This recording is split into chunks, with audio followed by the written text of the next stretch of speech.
Vamos a esperar a que se conecten. Buenos días, muchas gracias por estar con nosotros. Estamos esperando que conecten el audio.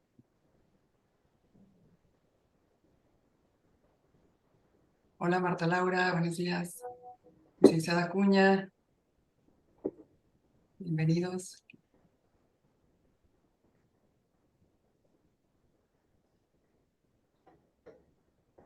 Pues muy bien, vamos a dar inicio a la capacitación. Pues muy buenos días, sean bienvenidas y bienvenidos todas y todos quienes nos acompañan en este espacio de capacitación organizado por la Comisión Estatal de los Derechos Humanos de Chiapas a través del Instituto de Investigación y Capacitación en Derechos Humanos en colaboración con el Departamento de Recursos Humanos de la CEDH en modalidad virtual.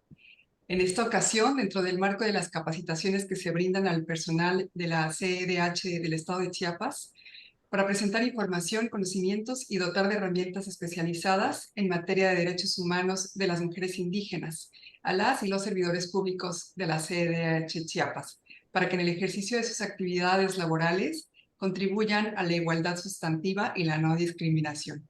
En este contexto, presentamos la conferencia en modalidad virtual denominada Derechos de las Mujeres Indígenas, impartida por la licenciada Arely Padilla Tlapaltotoli del Departamento de Análisis y Sistematización del Área de Promoción y Capacitación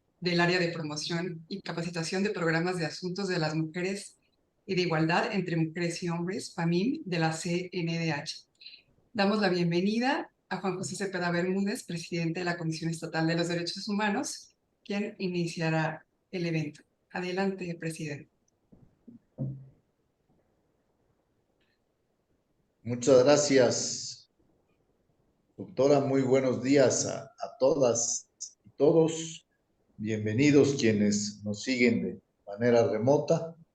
Saludo y agradezco la participación de la licenciada Arely Padilla Tlapaltotoli, jefa del Departamento de Análisis del área de capacitación del Programa de Asuntos de la Mujer en la Comisión Nacional de los Derechos Humanos, ¿sí?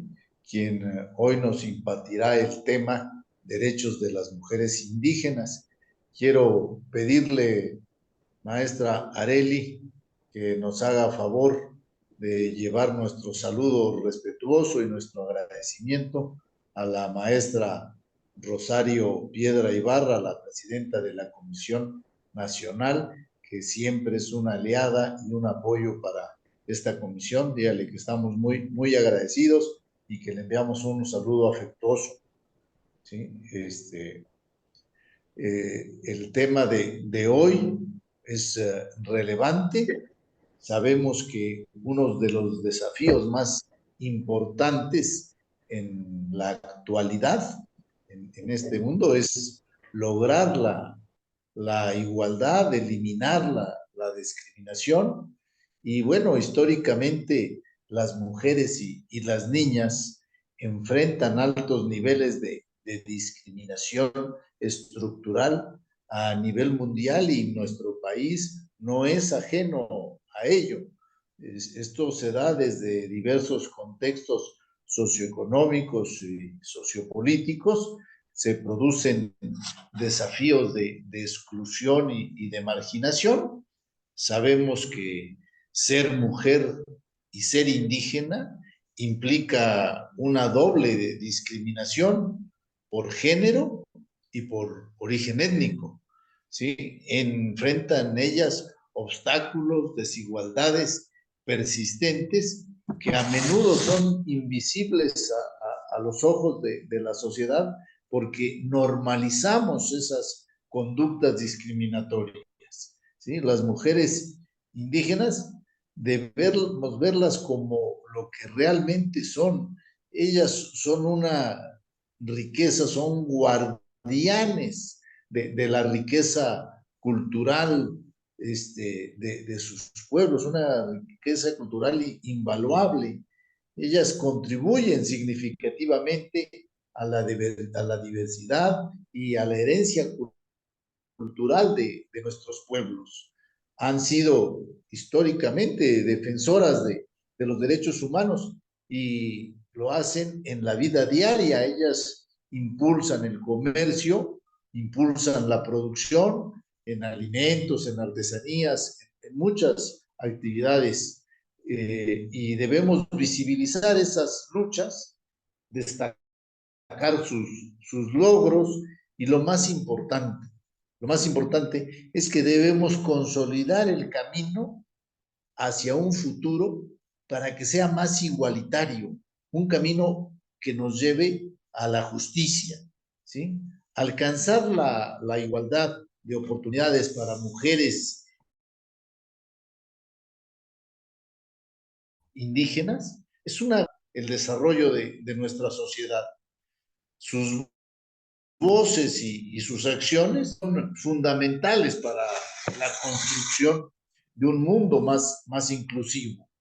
¿Sí? Quiero invitar a todas y todos quienes estamos participando en esta plática, ¿sí? A que nos sumemos activamente a aportar ideas que permitan a las mujeres indígenas acceder al mercado laboral, vencer las dificultades geográficas que presenta nuestra región, vencer las dificultades económicas y que puedan ellas tener acceso a los servicios de salud, a la educación, bueno, a la internet, a los programas y servicios sociales, a mejorar su participación en los procesos políticos y bueno, y en todo lo que nos ayude a eliminar esa marginación que viven.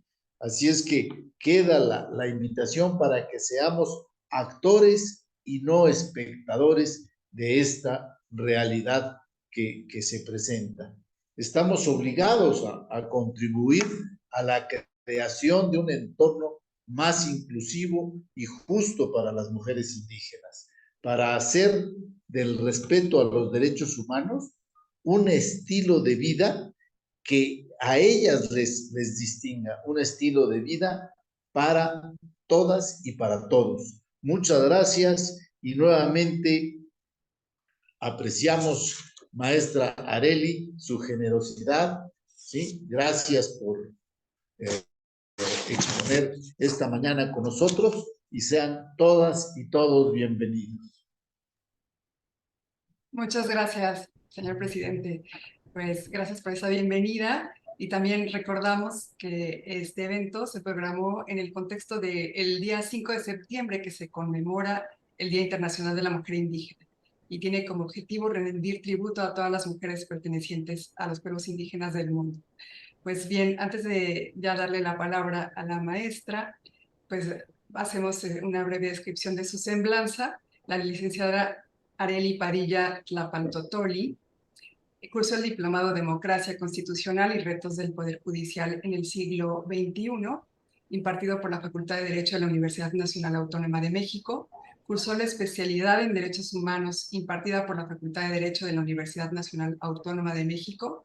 Es egresada de la Facultad de Derecho de la Universidad Nacional Autónoma de México.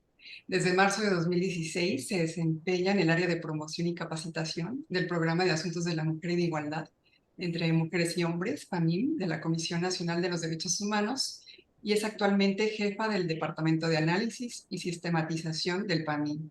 Ha impartido cursos, talleres, conferencias, pláticas en temas de género, igualdad, no discriminación, no violencia contra las mujeres, derechos humanos, derechos sexuales reproductivos, etc.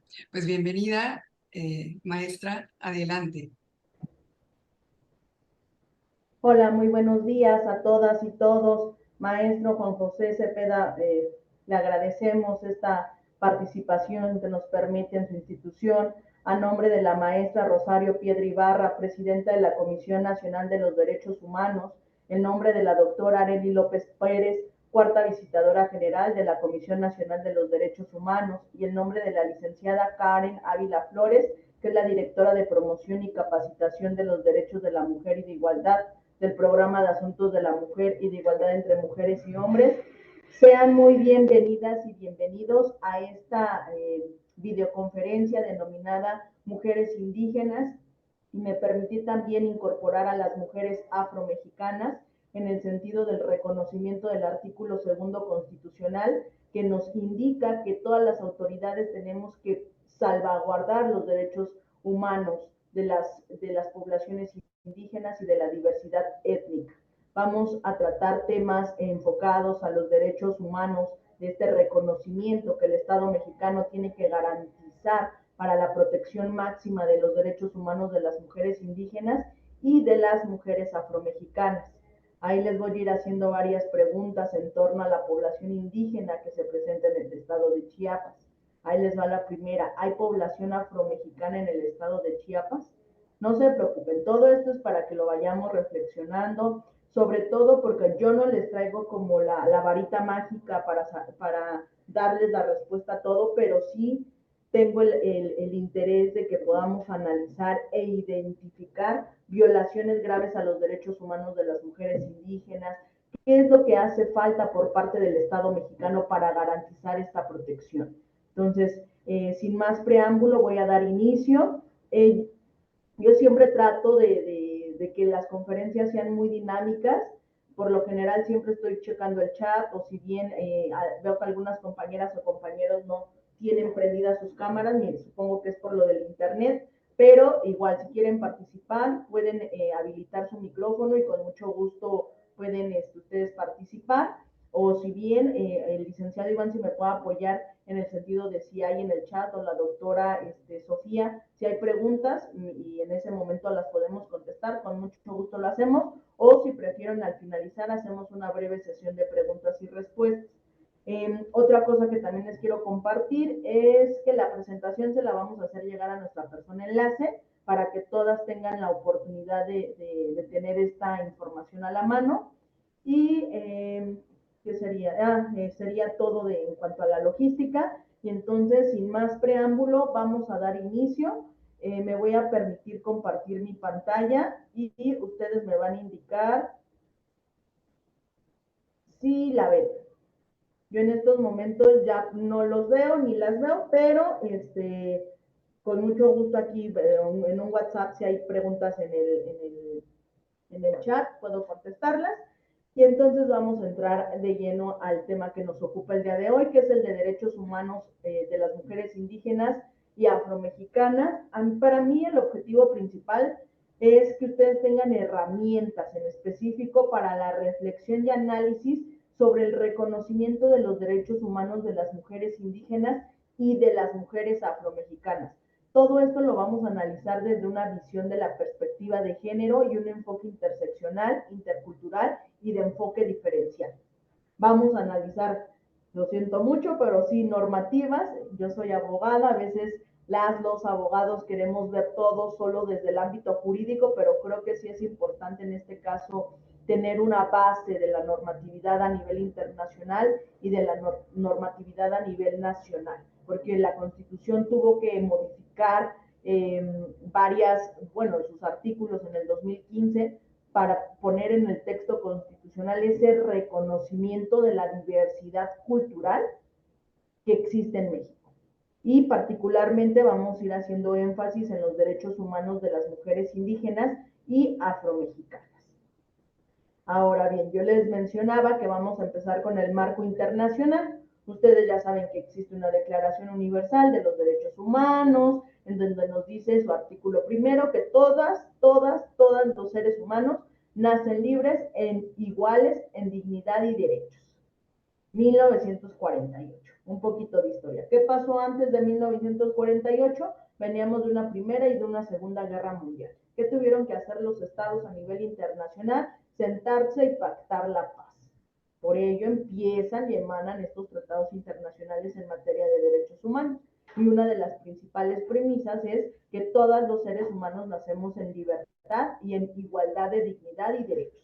Y ahora, ocupándonos del tema que nos vamos a analizar el día de hoy, ¿será que las mujeres indígenas o en general las poblaciones indígenas pueden acceder en igualdad de condiciones a sus derechos y particularmente a sus derechos humanos? ¿Será que las instituciones respetan la dignidad de las poblaciones indígenas? ¿Será que no discriminan? ¿Será que no violentan?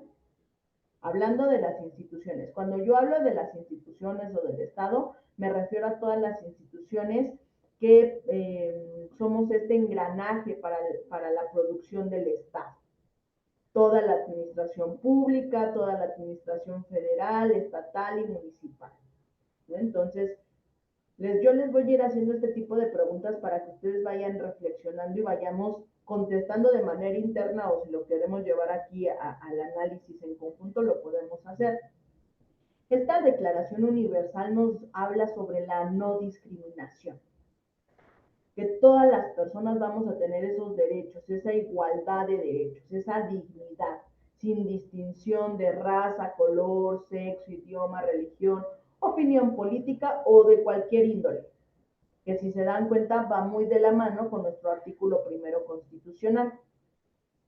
A lo largo de la presentación ustedes van a ver algunos links, estos ya con calma los van a ir revisando, yo les voy retomando de todas las fuentes de información, lo plasmé aquí en la presentación para que ustedes con calma lo puedan revisar, ¿vale? Entonces, ahora, en cuanto al Pacto Internacional de los Derechos Civiles y Políticos, en su artículo primero nos dice que todos los pueblos tienen el derecho de la libre determinación. ¿A qué les suena? Artículo segundo constitucional, con este reconocimiento de la autodeterminación de las poblaciones indígenas, ¿no? A respetar y garantizar que todas las personas o todos los individuos que se encuentran en un territorio no podrán ser discriminados por raza, color, sexo, idioma, y vuelve a mencionar lo que nos decía la Declaración Universal de los Derechos Humanos. Algo particular de este pacto internacional es que en su artículo 27 nos habla y nos nombra a las existencias de las minorías étnicas y lingüísticas, y nos habla que tienen el derecho a tener su propia vida y cultura. Ahorita, si se dan cuenta, estamos hablando de lo general, ¿no? De los derechos de las poblaciones indígenas. Eso es reconocimiento a nivel internacional.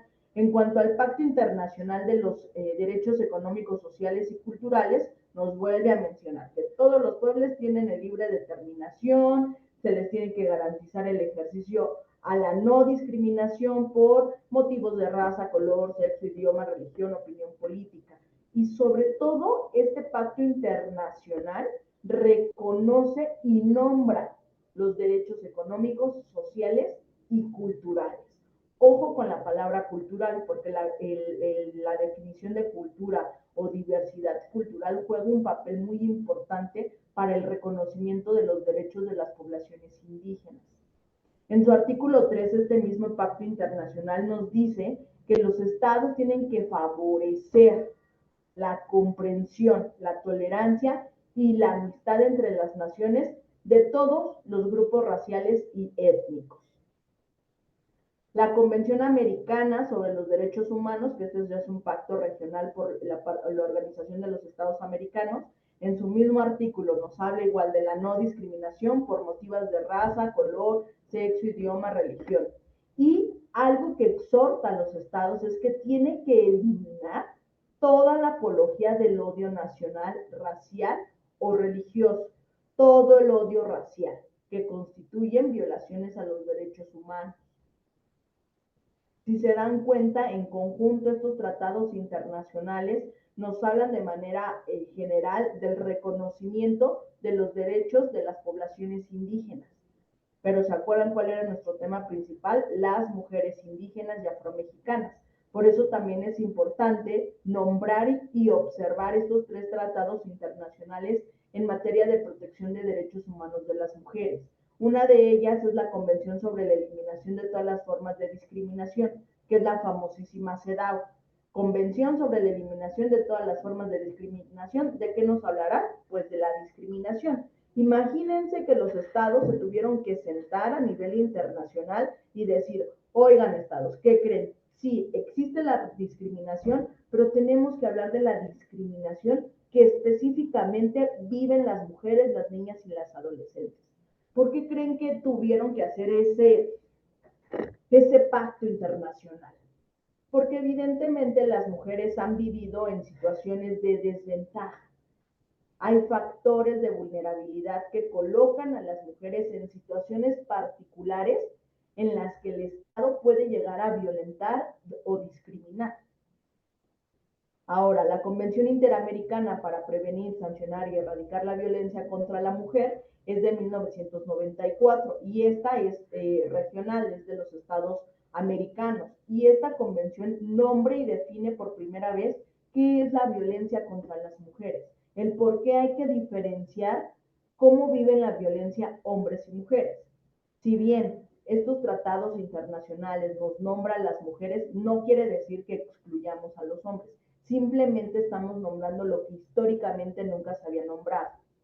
Y vamos también a analizar la Cuarta Conferencia Mundial de la Mujer, particularmente la Declaración y Plataforma de Acción de Beijing, que es de 1995. Estos instrumentos internacionales contemplan elementos necesarios que los estados que han firmado y ratificado tienen que cumplir en torno a la protección de los derechos humanos de las mujeres. Y si le sumamos los instrumentos que acabamos de nombrar o de analizar, pueblos y comunidades indígenas más los derechos humanos de las mujeres, los fusionamos y estaríamos hablando de derechos humanos de las mujeres indígenas y afromexicanas.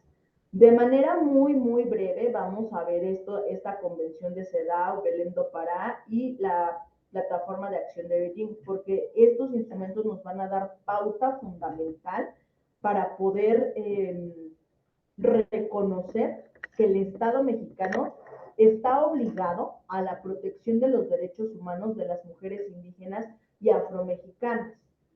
Vamos a partir con la Convención sobre la Eliminación de todas las formas de discriminación contra la mujer, que particularmente nos habla que los estados tienen la obligación de garantizar tanto a mujeres como a hombres la igualdad en diferentes esferas sociales, económicas, sociales, culturales, civiles y políticos, social y cultural, porque los derechos de las mujeres indígenas lo vamos a analizar desde una visión individual como mujer indígena y colectivo, porque los derechos de las poblaciones indígenas se analizan así, desde la individualidad y desde la colectividad.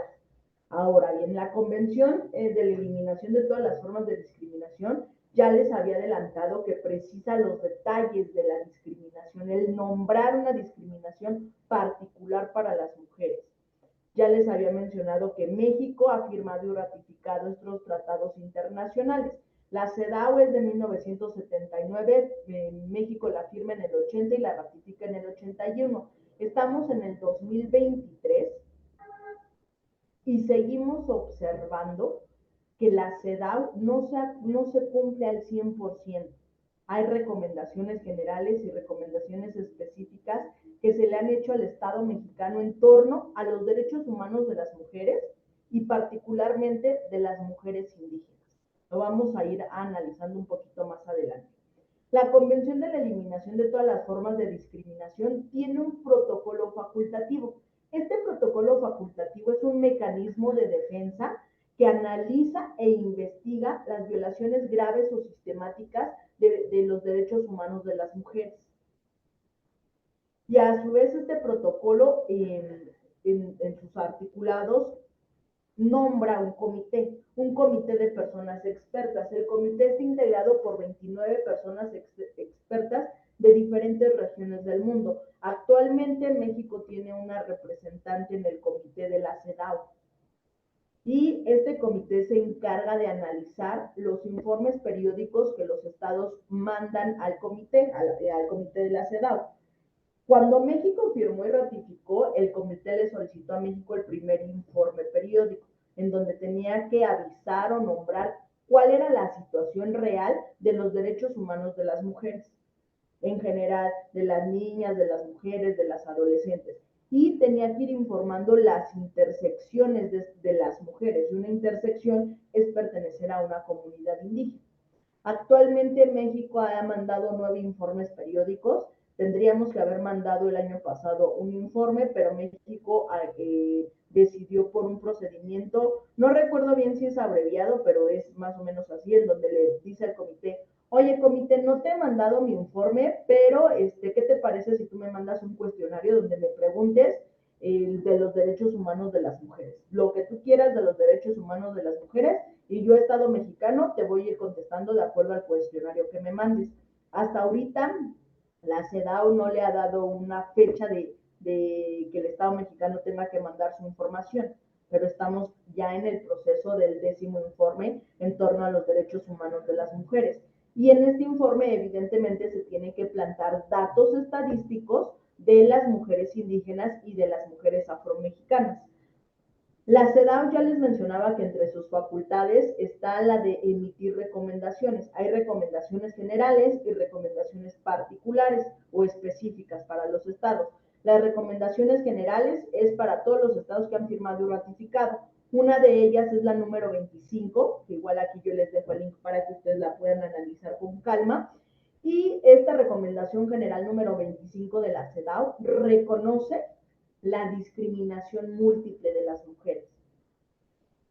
Si de por sí teníamos que definir qué era la discriminación contra las mujeres, que es un factor de vulnerabilidad, la discriminación múltiple observa otras esferas en donde las mujeres cruzan con su edad, con su religión, con su estatus económico, si pertenecen a una comunidad indígena, si hablan una lengua indígena, por cuestiones étnico o de raza en específico, nos dice la recomendación número 25, y sobre todo exhortan los estados a que tienen que generar medidas especiales de carácter temporal para que las mujeres que viven discriminación múltiple puedan acceder a sus derechos, bienes y servicios en igualdad de condiciones que con el resto de la población. Ahora, quiero que pongamos de ejemplo a las mujeres indígenas y a las mujeres afromexicanas. Quiero que ustedes en su mente me contesten si las mujeres indígenas o las mujeres afromexicanas pueden acceder en igualdad de condición al derecho a la salud, al derecho a la educación, a sus derechos sexuales y reproductivos. Ven cómo esa discriminación múltiple afecta de manera diferenciada a mujeres de diferentes esferas culturales o sociales. Ahorita también les quiero compartir que pues nosotras o nosotros vemos una visión desde donde trabajamos. Yo sé que todas las personas que ahorita están conectadas pues tienen una formación en derechos humanos. Y esa formación en derechos humanos nos da una visión diferenciada al resto de la población en general, ¿no? Ahora, en la Convención Interamericana para Prevenir, Sancionar y Erradicar la Violencia contra la Mujer, que es Belém do Pará, porque se firmó en Brasilia, en esta ciudad, y es de 1994, igual México la firmó en el 95 y la ratifica en el 98, esto quiere decir que el Estado mexicano está obligado sí o sí a cumplir con todo el articulado de la Convención Interamericana para Prevenir, Sancionar y Erradicar la Violencia contra la Mujer, y también a cumplir con lo que dicta el mecanismo de seguimiento de la Convención, que es el famosísimo MESECRIC. El MESECRIC funciona muy parecido a la CEDAW, en cuestión de que también le solicita al Estado mexicano informes sobre la situación de los derechos humanos de las mujeres y particularmente del tema del derecho a una vida libre de violencia. Esta Convención Interamericana reconoce que los derechos humanos, más bien que los derechos de las mujeres también son derechos humanos. Nombra y define a nivel internacional qué es la violencia, qué es la violencia contra las mujeres. Les pone nombre y apellido a las violencias, tipos y modalidades de violencia. Por eso a nivel internacional, siempre cuando yo hablo de derechos humanos de las mujeres, les digo que de cajón tendríamos que analizar y conocer tanto CEDAW como Belém do Pará, porque son las cartas magnas de los derechos humanos de las mujeres.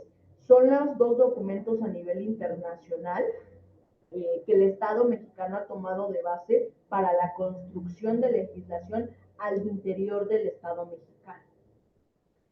Ahora, MESECRIC también tiene un grupo de personas expertas que se dedica como a publicar información especializada en torno a los derechos humanos de las mujeres. Dos documentos que ha emitido el MESECRIC ha sido la Ley Modelo Interamericana para Prevenir, Sancionar y Erradicar la Muerte Violenta de Mujeres, que nos habla del feminicidio o del femicidio, y la Ley Modelo Interamericana para Prevenir, Sancionar y Erradicar la Violencia contra las Mujeres en la Vida Política, que nos habla particularmente de la violencia política. Voy a retomar el tema de la violencia política. Si bien hombres y mujeres podemos participar en la vida política del país, tenemos datos estadísticos en donde colocan a las mujeres en una situación de desventaja para el ejercicio de sus cargos públicos. Son las mujeres quienes viven más violencia política en razón de género. Y ahora, si yo les dijera que tenemos datos estadísticos de mujeres y de mujeres indígenas, ahorita que el siguiente año es un año de elecciones, muchos encabezados de periódicos van a hablar de la violencia política. Pero déjenme decirles que la violencia política de las mujeres indígenas es muy diferente a la violencia política que viven las mujeres en general. Sí hay que analizarlo desde la intersección en donde se encuentran paradas estas mujeres que se van a postular a un cargo público. Sí se van dando cuenta cómo fuimos de lo internacional, derechos humanos de las mujeres, y ir observando esas particularidades de los derechos de las mujeres indígenas y afromexicanas. Hasta ahorita son tratados internacionales. Ahora, la Cuarta Conferencia Mundial sobre la Mujer nos habla particularmente sobre la Declaratoria y Plataforma de Acción de Beijing.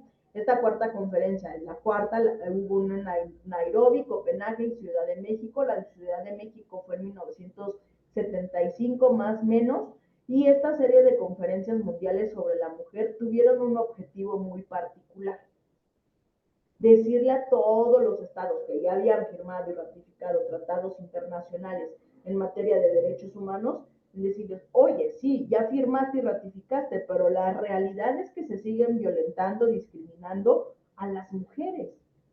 Tienes que poner barreras en la eliminación de machismos, en la eliminación de este sistema androcéntrico patriarcal que limita el acceso a bienes y servicios y derechos de las mujeres en general. En 1995 se trabajaron 12 ejes temáticos, 12 esferas, que son las que nos van a evaluar ahorita en la famosísima Agenda 2030, ¿no?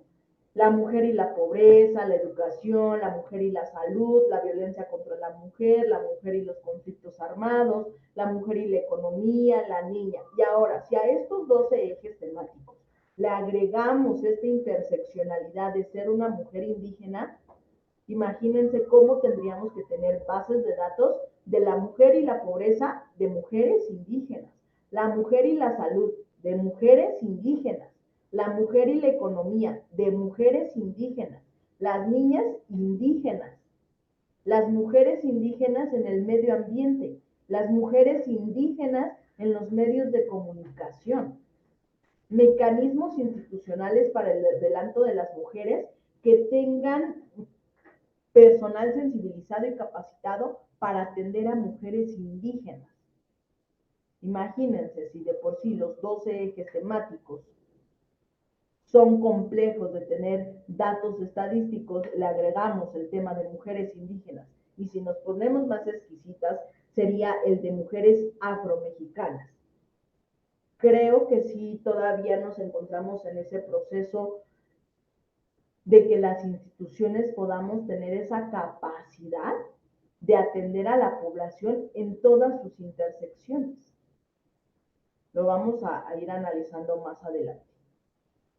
Este es un video que nos habla de la plataforma de acción de Beijing, pero hace rato lo estábamos viendo y tenía mucho eco. Yo espero que se escuche.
Ok, con este video cerramos el tema de los documentos internacionales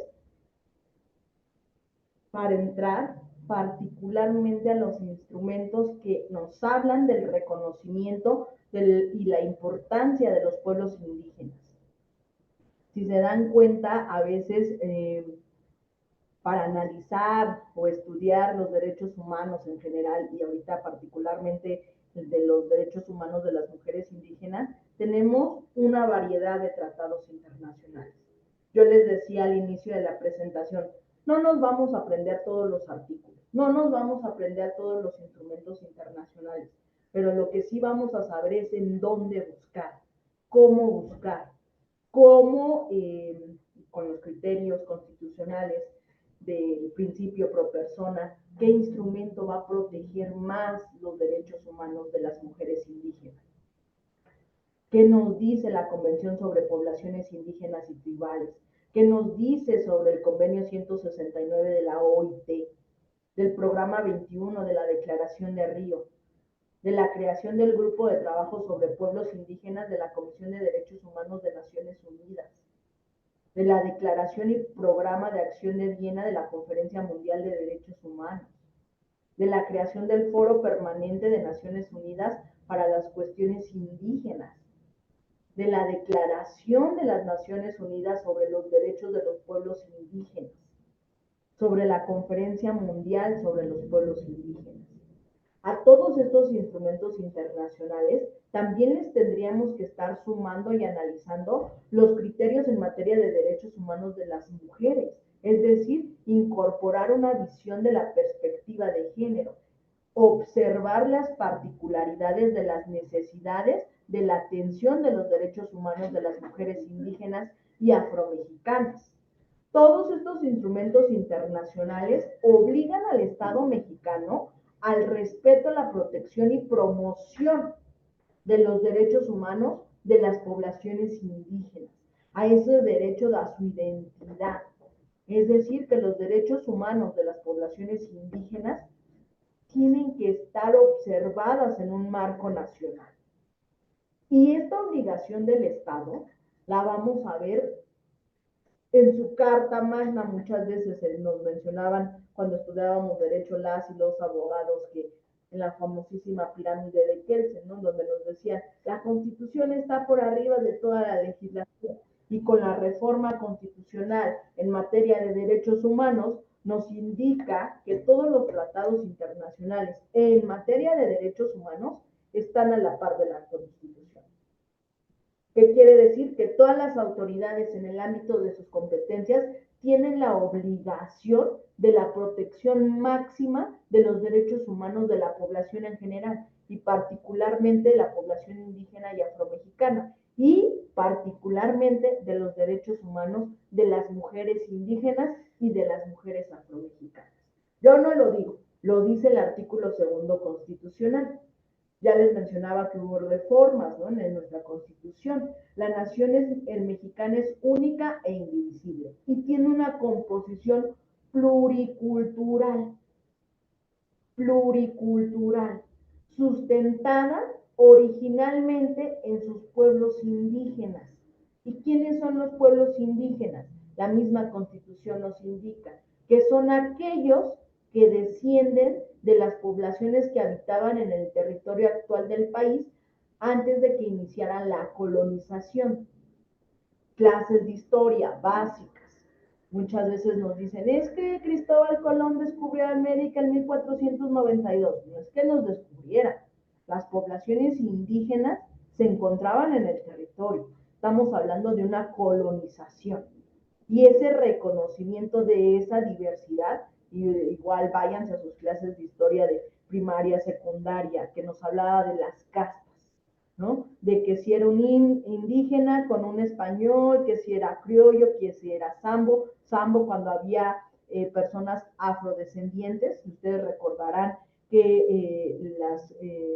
Europa iba a África, colonizaba y traía como esclavos a las personas afrodescendientes, a las personas que de África. Y no fue excepción en México, que evidentemente llegaron en barcos a las costas de Veracruz, a las costas también de Guerrero, ¿ya? Y todo esto se los platico porque ahorita que veamos los datos estadísticos en dónde se encuentran los asentamientos afromexicanos o afrodescendientes, pues tiene que ver con este contexto histórico, de dónde llegaban las poblaciones en los barcos, de dónde venían, de dónde en España llegaban a la Nueva España, ¿no? Y cómo se fue poblando de afromexicanas y afromexicanos en esta cuestión de las poblaciones indígenas, ¿no? Por eso la Constitución, al nombrarlo y al definirlo, exige a las entidades federativas a que se deben de conservar las instituciones de las poblaciones indígenas, ese respeto a su, ¿cómo decirlo?, a sus estructuras sociales, económicas, culturales y políticas. Y ahora, si yo les mencionaba que era una composición pluricultural, porque no estamos hablando de una sola cultura, estamos hablando de una diversidad de culturas. No es lo mismo los nahuas que viven al sur que los nahuas que viven al norte, acá en Chihuahua, ¿no? Nahuas que viven en el centro, Estado de México, Puebla, Estado de México, Puebla, Hidalgo, ¿no? No es lo mismo estos nahuas al sur, ¿no? Zapotecos, otomís, coras, huicholes, cada uno va a tener particularidades. Y ahora, en cuanto al reconocimiento de ser una persona indígena, tiene que ver con la identidad indígena.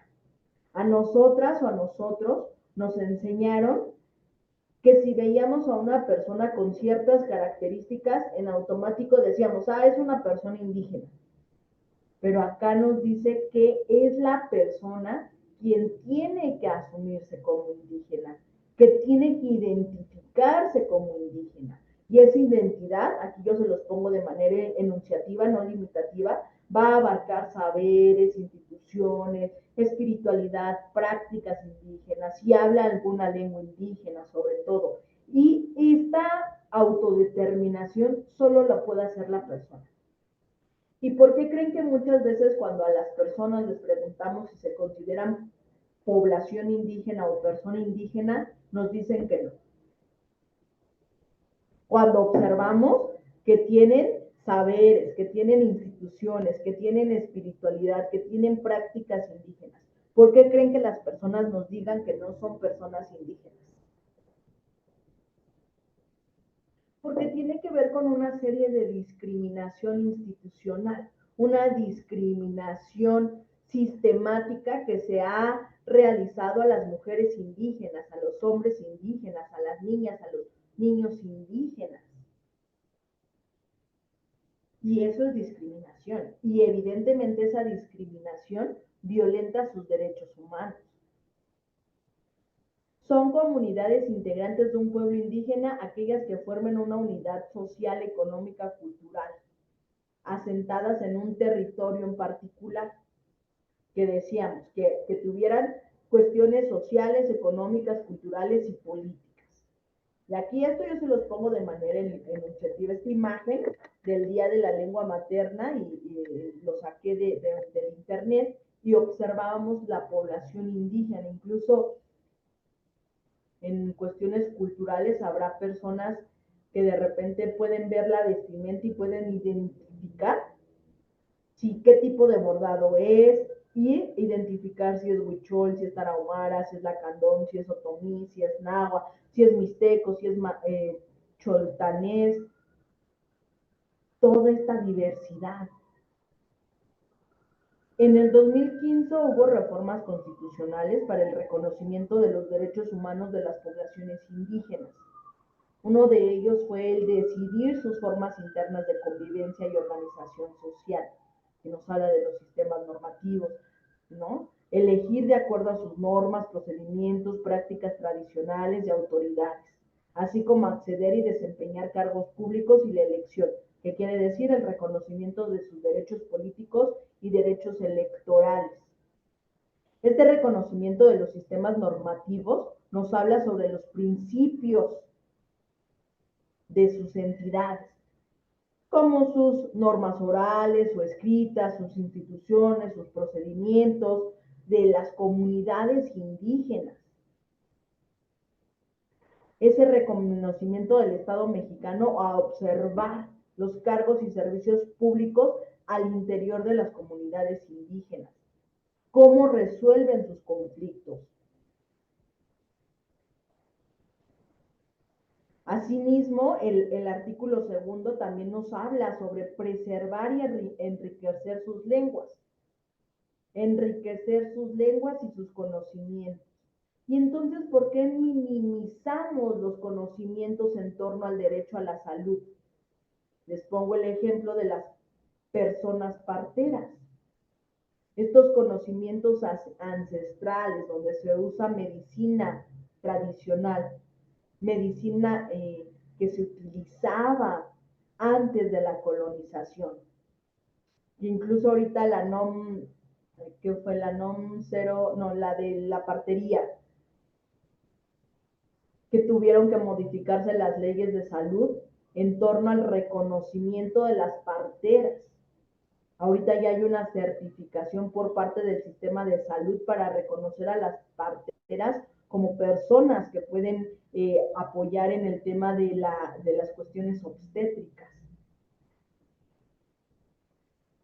Porque este reconocimiento legendario, a lo largo de la historia, siempre habían nacido las y los niños, con o sin medicamento. Y el tema de los conocimientos de las parteras, incluso la CNDH ha emitido una recomendación, la recomendación número 31, diagonal 2017, sobre la violencia obstétrica y sobre el reconocimiento del parto cultural, reconociendo los conocimientos en torno a las personas gestantes, de cómo las parteras ayudan, de cómo las parteras tienen un conocimiento para atender a la persona gestante.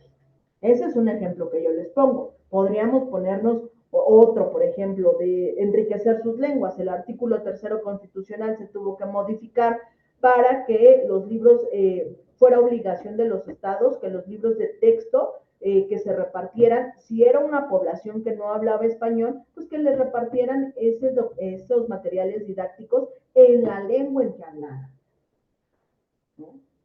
Conservar que las poblaciones indígenas hablen sus lenguas indígenas, sin el temor que se les discrimine, sin el temor de que se les violente por pertenecer a un grupo indígena. Conservar y mejorar el hábitat y preservar la integridad de sus tierras en los términos establecidos en la Constitución. Preservar su hábitat. ¿Cuántas veces hemos escuchado que se expropiaron predios de las poblaciones indígenas para dar una concesión a una empresa extranjera? Y entonces cuando ya estamos viendo que el río, que el bosque o que algo ya no está funcionando de acuerdo a la naturaleza, híjole, es que la población indígena no protegió, no salvó, no guardó estos árboles, esta naturaleza, y les damos esa obligación a las poblaciones indígenas, cuando tendría que ser una política nacional, ¿no? El principio de igualdad de género en los ayuntamientos, que tiene que ver con los derechos políticos y electorales de las mujeres indígenas. Asimismo, la federación y las entidades federativas sí o sí tienen que impulsar la economía de las mujeres indígenas. Ahorita tiene un tiempo que fui a un bazar en donde había colectivos indígenas y organizaciones de la sociedad civil, y estas, ¿cómo se llaman? Cooperativas indígenas, en donde hacían el trueque.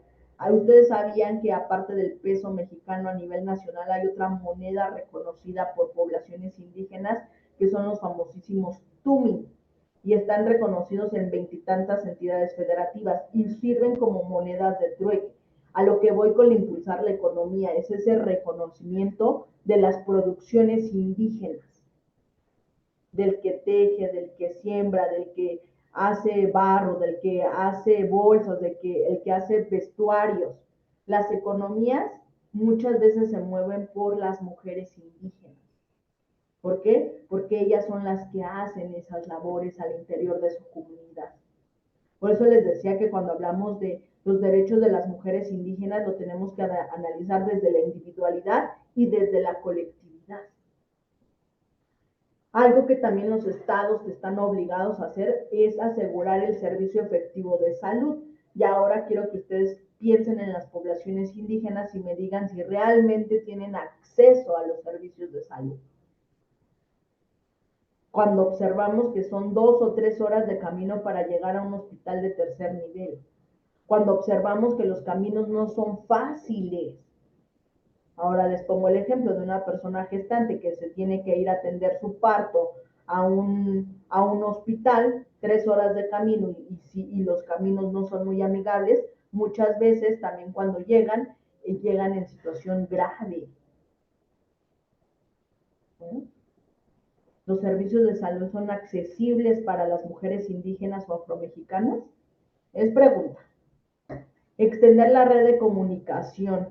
El Estado mexicano tiene la obligación de conectar a las poblaciones indígenas, y hagan este ejercicio, vayan a cualquier comunidad a la sierra y quiero que me digan si tienen señal en su teléfono. Y estamos hablando de un teléfono móvil. Ahora tendríamos que hablar de luz, de internet, de servicios que los conecten con el resto de la población. Los estados tienen que garantizar la escolaridad bilingüe e intercultural.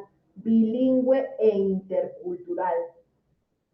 Y esto parece chiste, pero es algo que sucedió, en donde a una persona que le dieron su plaza para dar enseñanza en el nivel que era básico, y lo mandaron a una comunidad donde la persona no hablaba la lengua que se hablaba en la comunidad y les tenía que enseñar a sus alumnas, a sus alumnos, y se enfrentaba a esta barrera cultural, a esta barrera bilingüe, ¿no? Donde observaba pues que no, las personas de esa población no hablaban al 100% español y esa persona no hablaba su lengua. Quiero que ahí me digan si se garantizaba el derecho a la educación de estas niñas y niños. Mejorar condiciones de las comunidades indígenas en sus espacios, convivencias, apoyar a las actividades productivas, el derecho a la consulta de los pueblos indígenas, ¿no?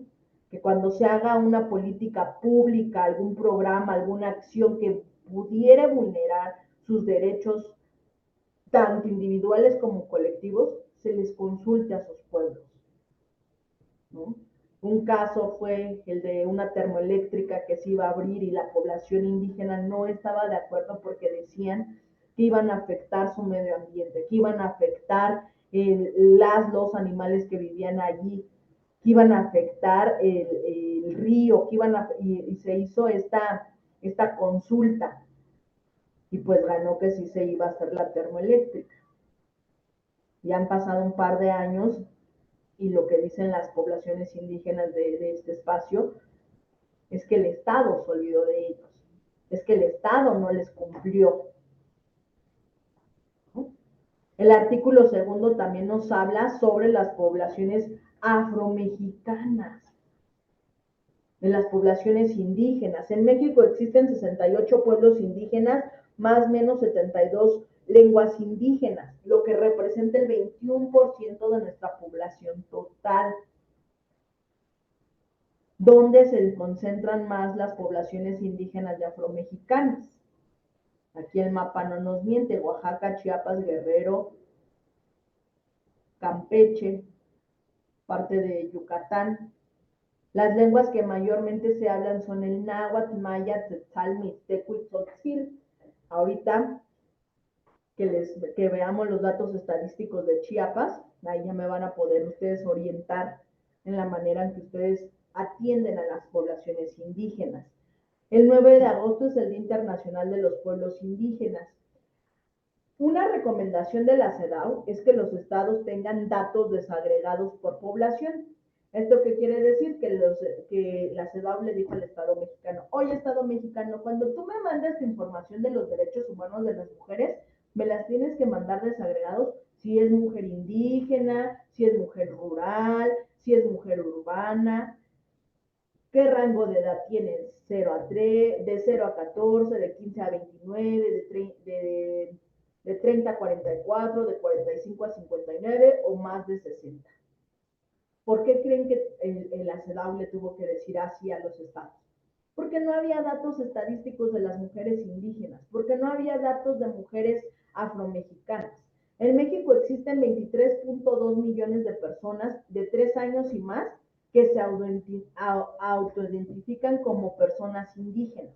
Esto de acuerdo al Censo de Población 2020, que es el último dato más reciente en torno a este tema de mujeres indígenas, lo que equivale al 19.4% de la población total en ese rango. En promedio en los hogares indígenas fue de 4.1.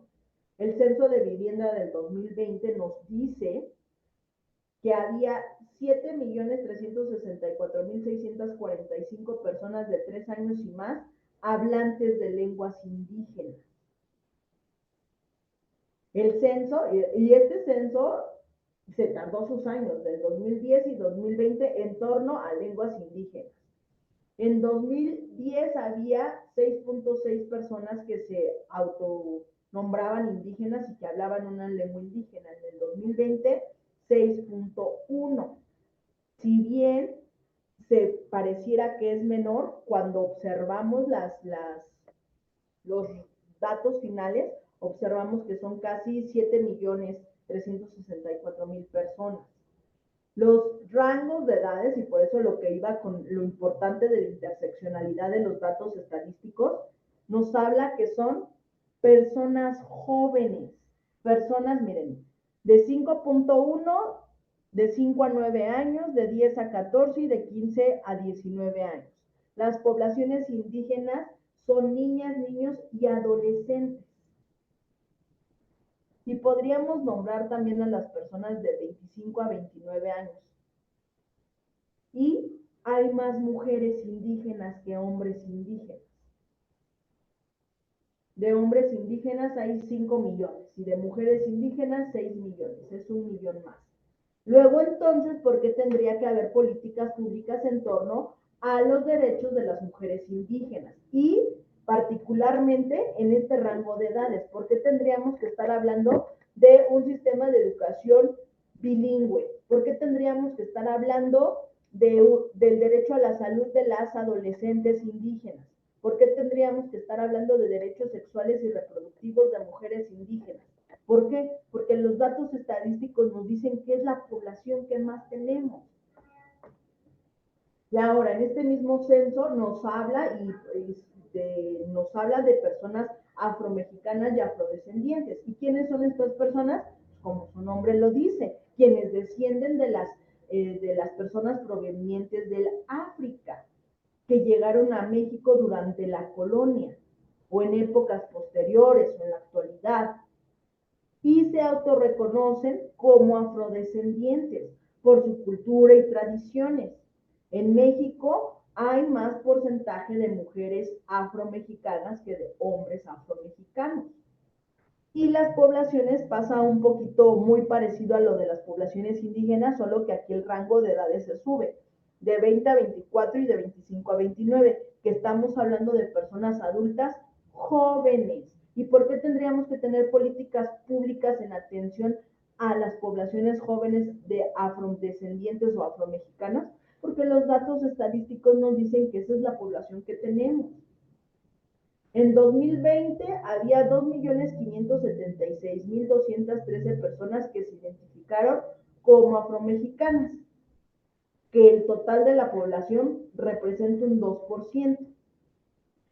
Que en el imaginario social y cultural dijéramos, hay un 2% es poco, pero si yo les digo que son 2 millones, y ahorita vamos a ver en torno a la población en el censo, ¿dónde está? Chiapas.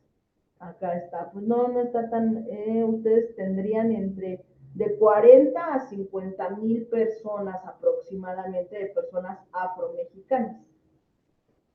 Y que el Estado no pudiera decir, híjole, ¿qué creen? Que son muy poquitos, no va a haber política pública para personas afromexicanas. Estamos hablando casi de 60,000 personas. Y que el Estado tendría que generar políticas públicas en torno a la protección de las personas afrodescendientes. Y hay más mujeres, 50.4 contra 49.6 de hombres.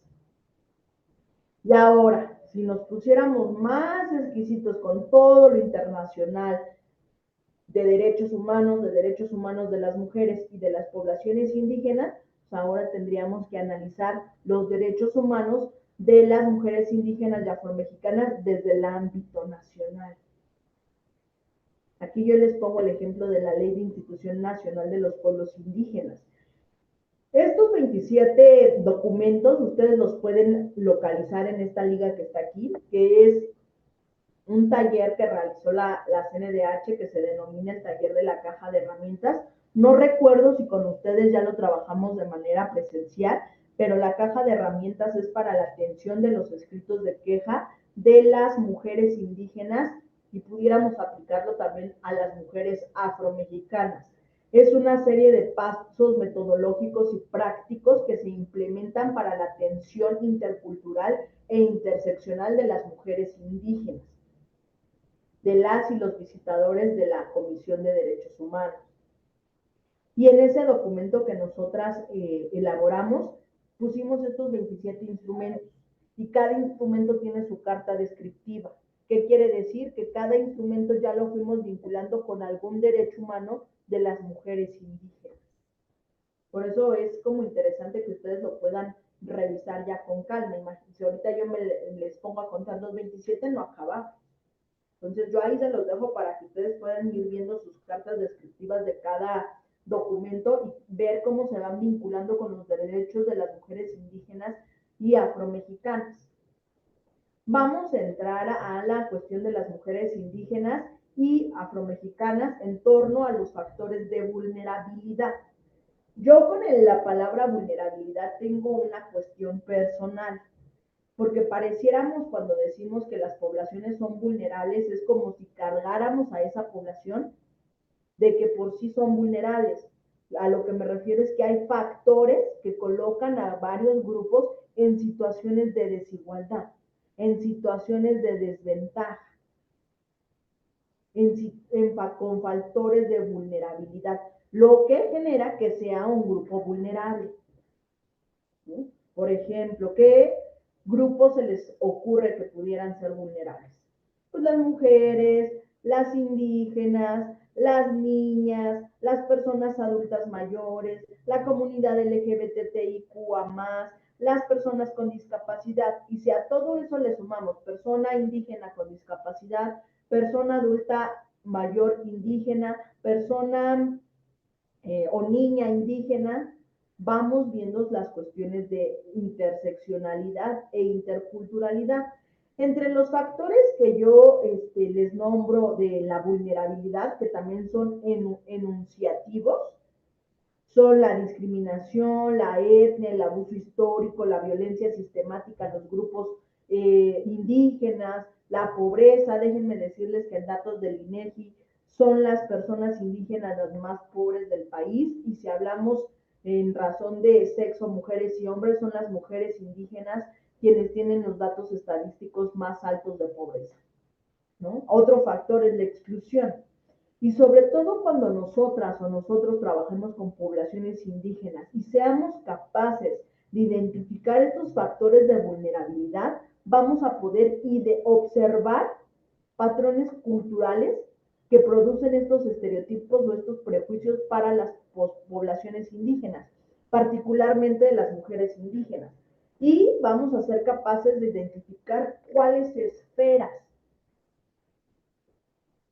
la esfera política, violencia política contra las mujeres indígenas, la violencia económica contra mujeres indígenas, la violencia social que viven las mujeres indígenas en torno a la violencia comunitaria, la violencia cultural. Por ejemplo, bueno, ahorita que leamos el caso o el ejemplo que les traigo más adelante. Ahora, los factores de vulnerabilidad para las mujeres indígenas y afromexicanas, y se los voy a vincular con la recomendación número 25, que nos habla sobre las discriminaciones múltiples, ese reconocimiento de las intersecciones. Cómo colocar a una persona, una mujer, en una intersección nos va a dar un parámetro de análisis diferente. No es lo mismo que yo les hable de una niña indígena que de una persona adulta mayor indígena. ¿Por qué? Porque su marco de protección va a ser diferenciado en torno a los derechos humanos. Ahí les doy un ejemplo. Sabemos que hay una declaración de la niñez que va a proteger el interés superior de la niñez, versus sabemos que hay a nivel nacional un reconocimiento en una normativa de los derechos humanos de las personas adultas mayores, y particularmente si nos ponemos a analizar esta intersección, tendría que analizar a esta persona adulta mayor como una mujer indígena, ¿no? Por eso el tema de la discriminación múltiple es importante observarla y analizarla desde las intersecciones y de la interculturalidad. Ya sé que he dicho mucho la palabra interseccionalidad, pero ¿qué es la interseccionalidad? No crean que yo también me lo saqué debajo de la manga. La Ley General de Acceso a las Mujeres a una Vida Libre de Violencia nos dice que es la interseccionalidad. En su artículo 5 nos define que es una herramienta que nos va a ayudar a estudiar y entender y analizar cómo el género cruza con otras identidades. Este dibujo que ustedes ven, que yo les digo que es la telaraña de la interseccionalidad, es enunciativo. Si yo les mencionaba que la edad es algo importante de análisis, una niña o una persona adulta mayor, las dos son mujeres, pero su edad me va a determinar esa intersección de cómo voy a analizar su caso en particular. Ahora, si yo le sumo que es una niña indígena con discapacidad, ya vemos que hay dos intersecciones. Y ahora, por ejemplo, la persona adulta mayor, no sé, una persona adulta mayor indígena con una, no sé dónde está, orientación sexual diferente a la que socialmente es aceptada en su comunidad. ¿Qué creen que le pase a esa persona adulta mayor indígena? La van a discriminar y la van a violentar. Y las instancias de las autoridades o de las instituciones tendríamos que estar capacitadas y sensibilizadas para orientar, apoyar y acompañar a esa persona adulta mayor indígena con una orientación sexual diferente a la que socialmente y culturalmente se permite, lo voy a poner así, en su comunidad. Eso es la interseccionalidad, el reconocimiento de estas cruces en la vida de las personas. Y ahora, observar la interseccionalidad desde la perspectiva de género nos permite identificar cómo la raza, la etnia, la clase, género, sexo, orientación sexual, identidad, va a jugar un rol muy importante en torno a la vida cultural, social, económica, política de las mujeres indígenas. Por ejemplo, en lo estructural, los diferentes sistemas de subordinación que existen al interior de las comunidades indígenas, en donde seguimos observando, y les pongo un ejemplo de poblaciones indígenas, en donde a los hijos varones se les sigue dando el privilegio de ir a las escuelas versus a las hijas. ¿Por qué?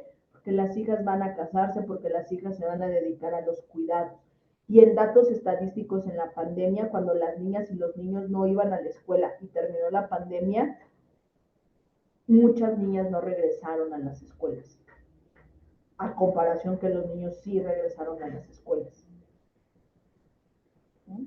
Ahora, a nivel político, lo que les mencionaba sobre las cuestiones de violencia política de las mujeres indígenas cuando participan en cargos de elección popular al interior de sus comunidades. Un estereotipo muy marcado es tache social si no cuida a sus hijas o sus hijos. ¿Cómo esta mujer indígena va a estar metida en la política si no está atendiendo a su casa? Y es como de lo más que yo he visto en torno a la violencia política de mujeres indígenas. Es el linchamiento social del por qué estás en la vida pública y no estás en la vida privada de tu familia. Y es algo que no se plantea, al contrario, a un hombre no se le cuestiona el por qué participa en la vida política de su comunidad, y es una paternidad ausente. Por eso el tema de las cuestiones de los roles y de los estereotipos al analizar los derechos humanos de las mujeres indígenas juegan un papel muy importante. Todo este nivel simbólico juega un papel muy importante en la reproducción de esos roles y de esos estereotipos de género. Ahora, cuando yo les hablo de la interculturalidad, quiero que primero que recordemos a la UNESCO, en la Convención sobre la Protección y Promoción de la Diversidad de las Expresiones Culturales, particularmente en su artículo 4.8, que nos habla de la interculturalidad, la presencia e interacción equitativa de diversas culturas. La misma Ley General de Acceso a las Mujeres a una Vida Libre de Violencia nos define que esta interculturalidad es el reconocimiento de los pueblos indígenas, afrodescendientes y otros grupos étnicos diferenciados. ¿Y este reconocimiento qué le va a implicar al Estado mexicano? Pues la protección de sus derechos humanos. ¿Ustedes sabían que hay un Día Internacional de los Pueblos Indígenas? Ya les había dicho que es el 9 de agosto. ¿Y qué pasaría si yo ahí anótenlo en su agenda morada?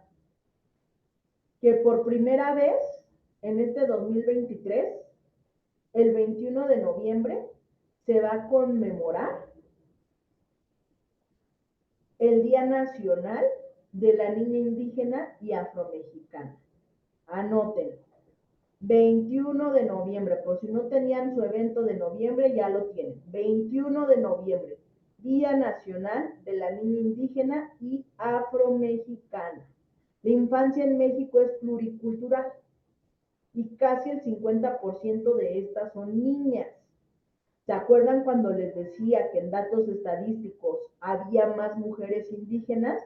Yo solo les dije mujeres indígenas, pero el rango de edad era muy importante. ¿Por qué? Porque hay más niñas afromexicanas, como lo es que también hay más niñas indígenas. Y esto lo dijo el Senado, no crean que yo me lo estoy inventando. Este Día Nacional de la Niña Indígena y Afromexicana lo que busca es visibilizar la diversidad de las niñas y de los niños. Es visibilizar sus derechos, las necesidades de manera igualitaria y sin discriminación. 21 de noviembre. Va a ser por primera vez en el 2023 que se va a conmemorar este día. Y ahora, cuando nosotras hablemos de enfoque diferencial, es poner en práctica esa interseccionalidad y esa interculturalidad. Es visibilizar las diferentes situaciones, o mejor dicho, factores de vulnerabilidad que las mujeres, las adolescentes y las niñas en este caso indígenas, tienen por el hecho de ser mujeres indígenas. Esa diversidad. En el mismo artículo primero constitucional nos habla sobre estos, muchos les dicen categorías sospechosas.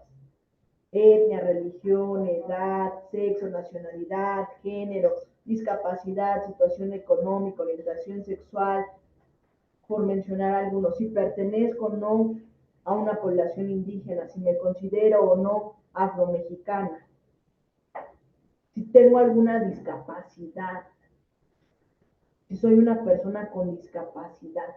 Y este enfoque diferencial, nosotras como funcionarias y funcionarios públicos, sí o sí, ya lo tenemos que tener muy trabajado, muy analizado en torno a la atención que nosotras o nosotros damos a la población en general. Por eso a mí siempre cuando hablo de derechos humanos de las mujeres, la Ley General de Acceso a las Mujeres a una Vida Libre de Violencia y la Ley de Igualdad son como mi parámetro, porque son dos leyes que contemplan ya mucho lo que dicen los tratados internacionales y sobre todo que son de muy fácil lectura. Ya ven que las y los abogados se estilan en utilizar puras palabras muy rimbombantes para que llenemos más.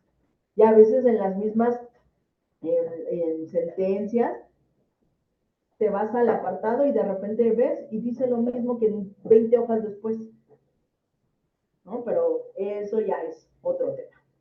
Ahora, datos estadísticos. Chiapas, de las 7.4 millones de personas de 3 años y más que hablan alguna lengua indígena, 6.4 millones hablan también español y solo 866,000 no.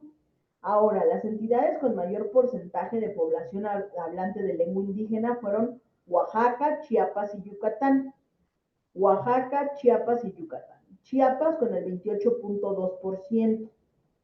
Acá tenemos a Guerrero con el 15%, Oaxaca con el 31%. Estas cuatro entidades acumularon el 50.5% del total de hablantes de la lengua indígena en el país. Por eso es lo que yo les mencionaba, que no era la misma política pública que se iba a generar al sur del país en torno a la atención de los derechos humanos de las mujeres indígenas versus al norte del país.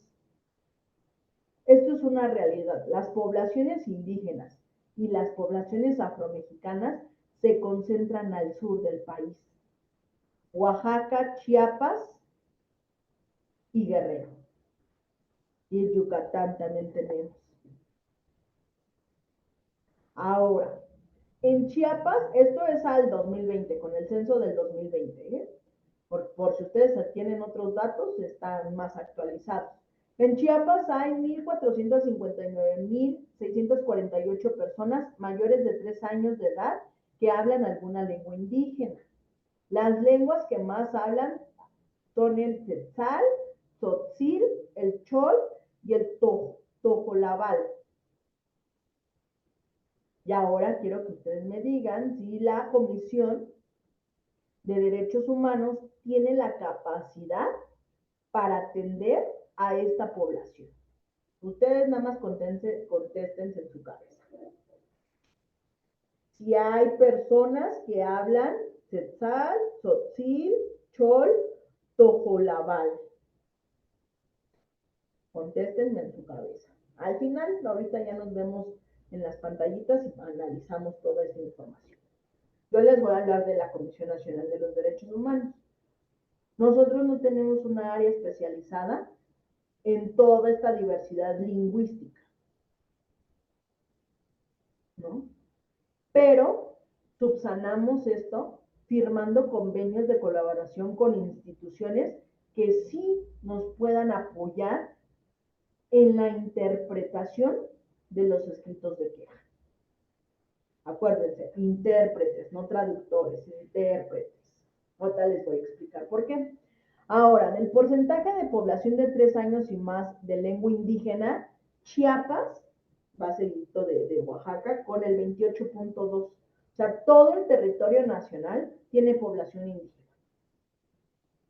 Por eso el reconocimiento en el segundo constitucional.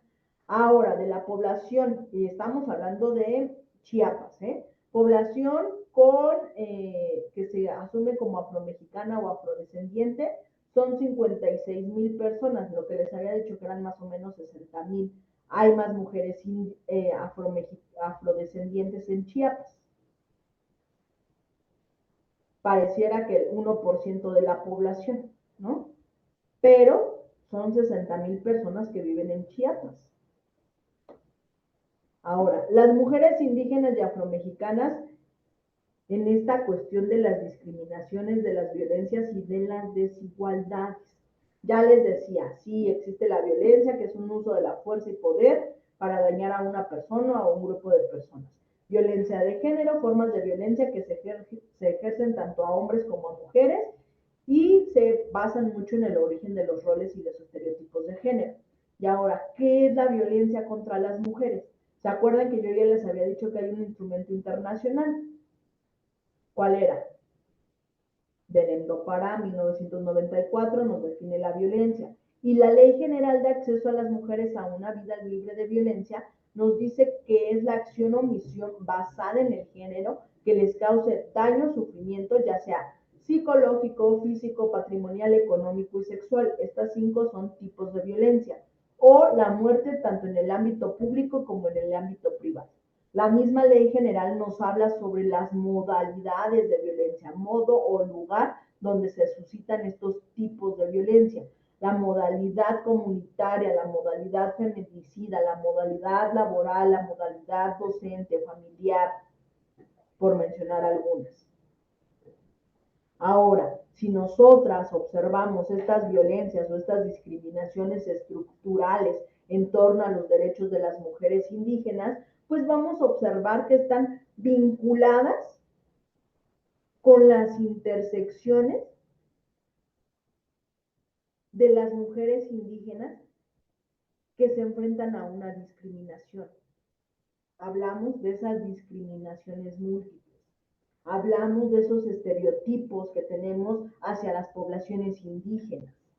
Hablamos que al no pertenecer a un grupo indígena, nos colocamos en una situación de superioridad en torno a la realidad social y cultural. Ahí les pongo el ejemplo y en torno a los derechos sexuales y reproductivos. ¿Por qué las y los médicos se sienten con toda la capacidad para decirles a las mujeres indígenas que ya no tengan hijas o hijos? Cuando sabemos que el Cuarto Constitucional y los tratados internacionales en materia de derechos humanos nos dicen que las personas podemos decidir el número de hijas o hijos que podemos tener, el espaciamiento entre ellos. ¿Y por qué cuando las mujeres indígenas van a atenderse su embarazo, parto y puerperio, viven violencia obstétrica cuando el sistema de salud, a través de las y los funcionarios públicos de salud, les dicen a las mujeres indígenas que no se pueden ir del hospital si no firman un método anticonceptivo, que no les van a dejar ver a su hija o a su hijo si no autorizan un método anticonceptivo?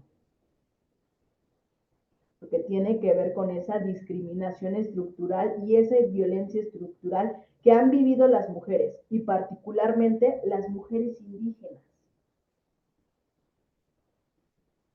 Y estas discriminaciones constituyen violaciones a sus derechos humanos, a sus derechos colectivos, a sus derechos civiles, a sus derechos económicos, políticos, sociales y culturales, lo que coloca una violencia estructural en contra de las mujeres indígenas y afromexicanas. La misma ley general ya les decía los tipos y modalidades de violencia: psicológica, física, patrimonial, económica y sexual. Ámbitos: familiar, laboral, docente, comunitario, institucional, política, digital, mediática y feminicida.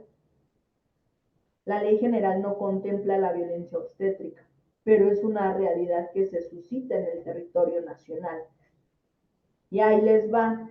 La Comisión Interamericana de Derechos Humanos ha reconocido la violencia obstétrica y la violencia espiritual. ¿Qué reconoce la violencia obstétrica? Abarca todas las situaciones de tratamiento irrespetuoso, abusivo, negligente o de negación de tratamiento durante la etapa del embarazo, parto y puerperio de la persona gestante. particularmente las mujeres indígenas y afromexicanas. Tienen el derecho a una vida libre de violencia obstétrica.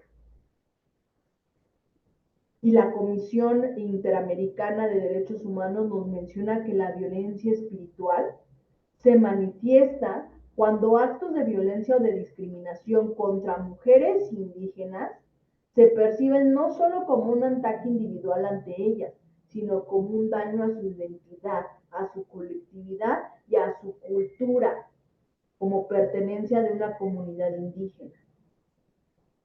Y esta narrativa no es mexicana, pero lo que les voy a contar. La gente decía que éramos locos. Leonor Pérez, 61 años, es de una mujer indígena de El Salvador. La gente decía que éramos locos y brujos cuando hacíamos una ceremonia. Echábamos incienso y mirra. Por ejemplo, hacíamos fuego sagrado para curarme del dolor de cabeza. Con fe se puede. También, si me pongo un vestido con los que bailan las ancianas, la gente me ve mal, pero yo lo hago por mi comunidad. Violencia espiritual, y es una violencia sistemática y una violencia comunitaria. Ahora, las mujeres indígenas van a vivir, ¿cómo decirlo? Discriminación o violencia particularmente en ciertos aspectos o en ciertos espacios específicos. En los conflictos armados, durante la ejecución de proyectos de desarrollo o inversión o extracción, relacionada con la militarización de sus territorios, el contexto de privación de la libertad, la violencia doméstica contra defensoras de derechos humanos y en zonas urbanas y el contexto de migración y desplazamiento. Ahí les va. Ejemplo, contexto de privación de la libertad, mujeres indígenas privadas de su libertad. La cuarta visitaduría tiene el área de personas indígenas en reclusión y observamos particularmente también a las mujeres indígenas, cómo el tratamiento de las personas que se encuentran privadas de su libertad en torno a las mujeres indígenas discriminan a las mujeres indígenas que se encuentran en centros, en centros penitenciarios. Relacionadas con la militarización. Se ha observado que cuando hay militares en zonas indígenas, hay violencia sexual en contra de mujeres indígenas. Tal es el caso, los que les voy a contar. El 16 de febrero del 2002, una mujer indígena menor de edad, una mujer indígena Merfa, se encontraba en un arroyo cercano a su domicilio cuando 8 militares se acercaron a ella y la rodearon. 2 militares le interrogaron mostrándole la fotografía de una persona y una lista con nombres. Luego de que la víctima contestara que no conocía a tales individuos, los militares procedieron a violarla y golpearla. Acude en 2 ocasiones al médico, pero no denuncia la violencia sexual, sino hasta posteriormente. ¿A qué le suena este caso?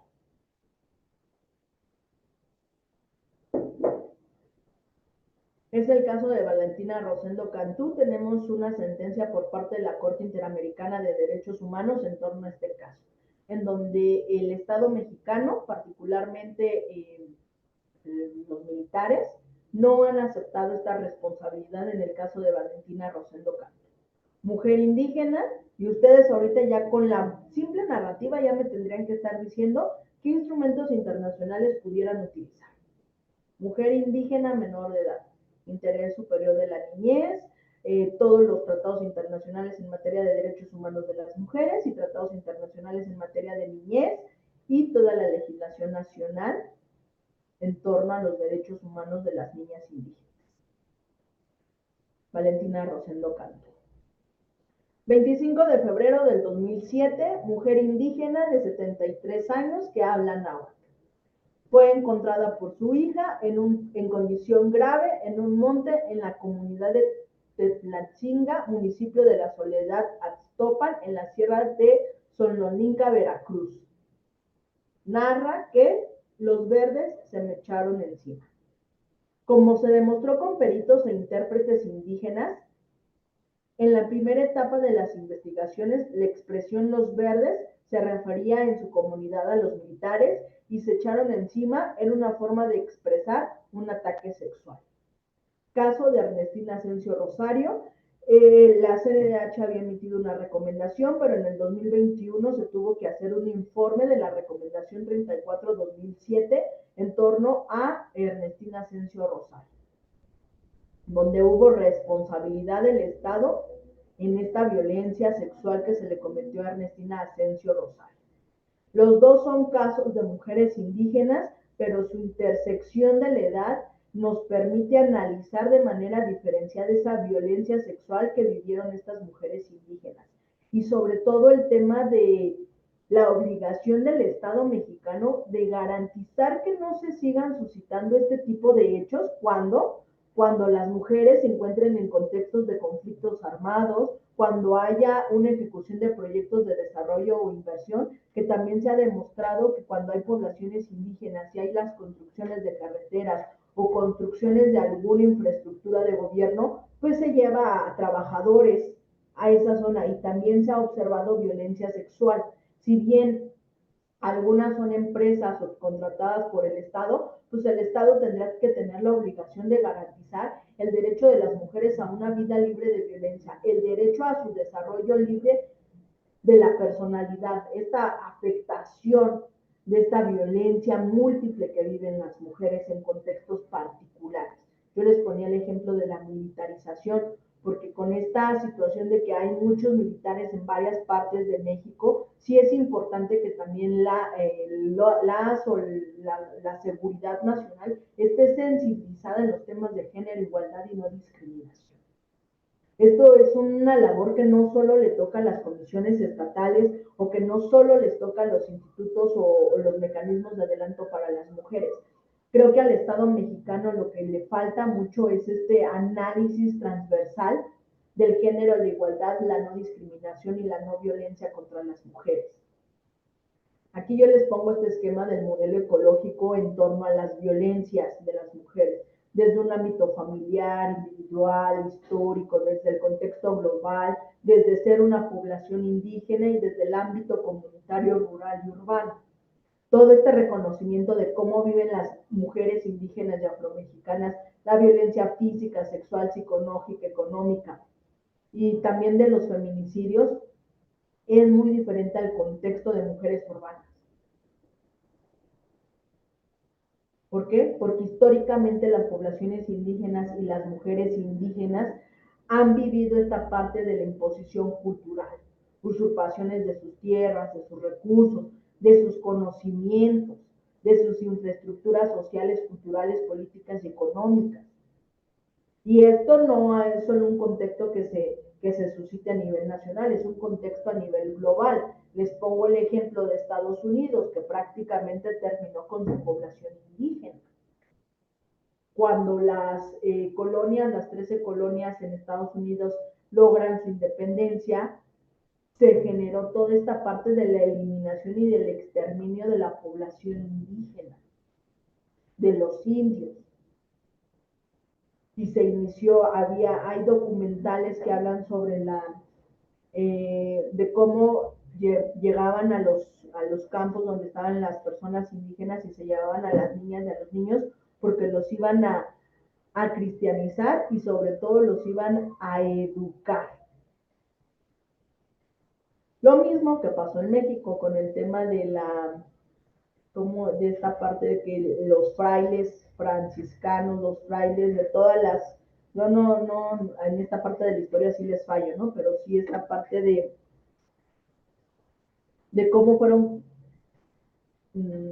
convertidos a una religión monoteísta, cuando éramos una religión politeísta, donde tuvieron que enfrentarse a todo este cambio. Por eso les hablo de un contexto que se generó a nivel mundial por esta parte de la colonización. Ahora, con todo lo que ya analizamos, desde los tratados internacionales, desde el reconocimiento de derechos humanos de las mujeres indígenas, de los pueblos indígenas, tanto en lo individual como en lo colectivo, desde todos los conceptos que analizamos de interculturalidad, de interseccionalidad, de enfoque diferencial, desde una visión de derechos humanos, desde la perspectiva de género, y sobre todo esta parte de la atención que debemos de dar nosotras y nosotros como funcionarias y funcionarios públicos. Yo trabajé este circulito que lo llamo como el círculo de la atención. Cuando a nosotras nos llega un escrito de queja o alguna pretensión de una persona indígena o de una mujer indígena o afromexicana, lo primerito que nada que tenemos que hacer es conocer cuál es la expectativa de la mujer indígena o afromexicana. ¿Qué es lo que quiere en torno a la violación a su derecho humano? Escuchar con atención. Muchas veces por el contexto social y cultural de las personas indígenas, no están acostumbradas a hablar con otras personas que no son de sus comunidades indígenas. Y cuando son personas menores de edad o les da pena, por mencionarlo así, muchas veces en el tema de la violencia sexual no la nombran. Porque déjenme decirles que a nivel mundial México forma de los primeros lugares en violencia sexual a niñas, y de niñas indígenas tenemos un alto nivel, y la violencia sexual de las niñas indígenas se da en su propia comunidad indígena. Lo mismo ocurre con la violencia sexual de la niñez en general. El primer círculo de violencia es en sus hogares o por personas que conocen a la víctima. Entonces es escuchar con atención y evitar la revictimización y estigmatización de las mujeres indígenas. Observar las desigualdades que narre la discriminación o objetivamente la discriminación múltiple, las violencias que viven, los obstáculos que atraviesa esa mujer indígena. Y es muy importante que sí o sí analicemos los roles y los estereotipos de género en sus narrativas. ¿Por qué? Porque de ahí vamos a observar las conductas, las actividades o, ¿cómo decirlo?, las ideas o las expectativas simbólicas que se tenía de esa mujer en su comunidad, o el por qué fue violentada en su derecho humano. Conocer el impacto de los hechos. ¿Cómo lo vamos a hacer? Pues identificando los riesgos de la integridad física, emocional o de la vida de esa mujer indígena, tanto víctima directa como víctimas indirectas. Las condiciones socioculturales de la persona indígena, su situación personal, familiar y comunitaria. Por eso yo siempre les menciono que cuando hablamos de los derechos humanos de las mujeres indígenas, lo tenemos que ver desde una individualidad y desde una colectividad, porque desde ahí vamos a observar la pretensión de la mujer indígena. Ahora, conocer el contexto histórico y social de la víctima. Todas estas herramientas, yo sé que la mayoría de las personas que atendemos a víctimas las hemos desarrollado, pero no está de más como analizarlas y recordar cuál es la atención que nosotras o nosotros como funcionarias y funcionarios públicos tenemos que brindarles a las mujeres indígenas. Conocer su contexto, si hay una discriminación institucional. Cuando hay una discriminación institucional quiere decir que hubo una autoridad, y nosotras o nosotros como organismos públicos de derechos humanos sabemos que existen o cuál es nuestra competencia, en su caso cuando son autoridades estatales, en mi caso cuando son autoridades federales. Analizar la distancia geográfica, de dónde viene, y si es posible analizar la comunidad indígena en la que vive, si habla o no alguna lengua indígena, las barreras culturales, idiomáticas, las cuestiones de reacciones familiares. Muchas veces cuando las mujeres indígenas alzan la voz en torno a sus violaciones a sus derechos humanos, ustedes no saben lo que están enfrentando en su comunidad. Imagínense que una mujer indígena denuncia una violencia sexual por parte de un miembro de la comunidad. Y es un miembro de la comunidad que es muy respetable, que es muy bueno en la comunidad. Y ella lo denuncia. Se enfrenta a una cuestión de exclusión en su comunidad. Y sobre todo hablar de violencia sexual en las poblaciones indígenas es muy complejo en torno que se sigue otorgando un valor a la sexualidad de las mujeres. Si ya no es, si es una mujer sexualmente activa, tache social. Pero ya es casada y tiene otra persona, tache social. porque pareciera que se sigue encasillando a las mujeres indígenas en este rol de lo reproductivo. También es importante analizar las dificultades económicas de esa persona indígena. Muchas veces, cuando las mujeres indígenas llegan a las comisiones de derechos humanos, es porque ya tocaron todas las puertas salidas y por haber de la administración pública. Y ahora imagínense que llegue a las oficinas de los organismos públicos de derechos humanos y le digan, mejor vuelva mañana. Híjole, ¿qué cree que no le entiendo? Usted no habla español. Imagínense que esa mujer no tenía más dinero y fue a una institución a que le ayudara. Son 3 horas de camino a su comunidad. Yo no le puedo negar la atención. Tengo que generar las mayores herramientas interinstitucionales con otras instituciones que yo pueda apoyar. Dotarme de todas las herramientas de las políticas públicas que pudiera implementar en este caso en particular, ¿no? Ahora, voy a empezar con los datos estadísticos del ENDIRE, que es la encuesta de la dinámica de las relaciones en los hogares y nos habla sobre la prevalencia de la violencia. La ENDIRE es una encuesta que el último dato que se recabó fue en el 2021 y se tardó un poco por el tema de la pandemia, pero este ENDIRE empieza a nombrar las violencias que viven las mujeres y particularmente las violencias que viven las mujeres indígenas. Las mujeres por una condición de etnia, de habla, de lengua indígena. Por ejemplo, aquí, condición étnica, condición de habla de lengua indígena y condición de pertenencia de indígena. Si habla una lengua indígena, 27%, si habla alguna lengua indígena, por condición de habla, 6.6%, se considera indígena, 26.7%. Y vuelvo a preguntarles, ¿por qué creen que las personas no se nombren como personas indígenas? Cuando aquí en datos estadísticos observo que sí hay prevalencia de violencia contra las mujeres por el hecho de ser mujeres indígenas. Tengo aquí a lo largo de su vida, creo que las dos son a lo largo de su vida. Mujeres indígenas en el 2016 y en el 2021. Si ustedes observan, en datos estadísticos se elevó esa prevalencia de violencia. Muchas veces no es que se eleve, simplemente es que se empieza a nombrar las violencias a nivel comunidad indígena, que las mujeres indígenas empiezan a identificar las violencias que han vivido.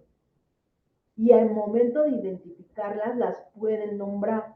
Y al momento de nombrarlas, cuando me hacen una encuesta, puedo identificar que he vivido violencia. Por eso cuando yo hablo en general de los derechos humanos, creo que una parte fundamental es conocer nuestros derechos. Una vez que conocemos nuestros derechos, nosotras o nosotros podemos exigirle al Estado a través de sus instituciones que me proteja esos derechos. Por eso, en estos datos estadísticos se observa ese reconocimiento de las mujeres indígenas que han vivido violencia, ¿no? Por ejemplo, condición de etnia, condición de lengua indígena y pertenencia indígena, ¿no? Y vamos teniendo datos estadísticos acá. Se considera indígena, aumentó del 64.3 al 67.6. Habla alguna lengua indígena del 56.2 al 60.5 en el 2021. ¿No? Por eso creo que sí es importante que se generen políticas públicas en torno a la protección de los derechos humanos de las mujeres indígenas. Voy a cerrar con el tema de los derechos de las mujeres indígenas y afromexicanas, viéndolo desde esta visión tanto individual como colectiva.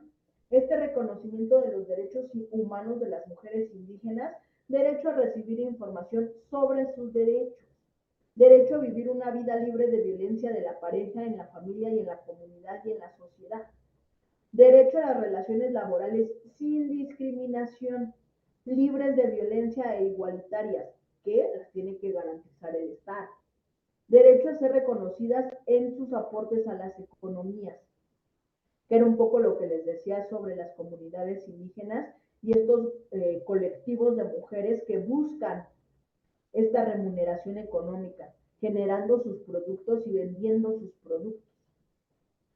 Igual en las poblaciones indígenas, de acuerdo a las zonas, se van a dedicar o al barro, alfarería, al tejido de canastas, dependiendo la zona geográfica. ¿Por qué? Porque se va a dar un árbol más que otro, van a ser cuestiones de si se da un fruto o no se da un fruto, que siembra o que no siembra. Hay lugares en donde no hay siembra, pero sí se pueden hacer costuras, o se pueden hacer canastas, o se puede hacer barro.